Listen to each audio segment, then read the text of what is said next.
আসসালামু আলাইকুম।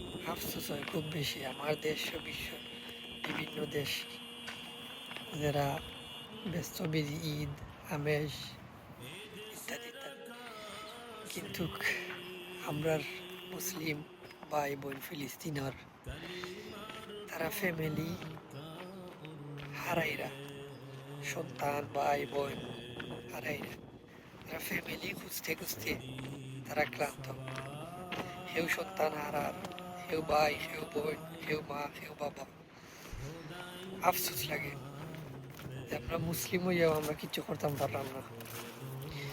ওটাও কইম কোনো একদিন এদেশের আকাশে কালিমার পতাকা উড়বে ইনশাল্লাহ। গতকালকে থেকে যে ভিডিওগুলো দেখলাম, যে আবেগী আজান দিরাপা, যে ভিডিও, যেভাবে গণহত্যা, যেভাবে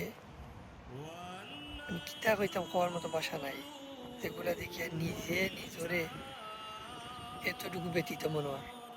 যাই হোক, ওটাও কইম এটা কোনো যুদ্ধ নাই, কোনো কিছু নেই, এটা পরিকল্পিতভাবে তারা গণহত্যা, যেটার সাথে যারাও জড়িত আছে, কেউ হতার মাধ্যমে, কেউ অস্ত্রের মাধ্যমে, কেউ অর্থর মাধ্যমে, সব কিছুর বিচার আল্লাহ চললাম আল্লাহ দেখা। সবসময় ওটাও করব, নিজে নিজের উপর থাকি আল্লাহর কাছে যে আল্লাহ তুমি আমার ফিলিস্তিনের সকল ভাই বোন প্রত্যেকটা ফ্যামিলিকে তুমি হেফাজত করো, তোমার হেফাজতে তোমার জিম্মিয়ে রাখে।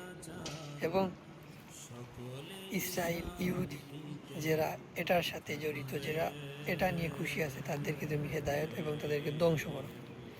এটাই আমার লাস্ট বার্তা।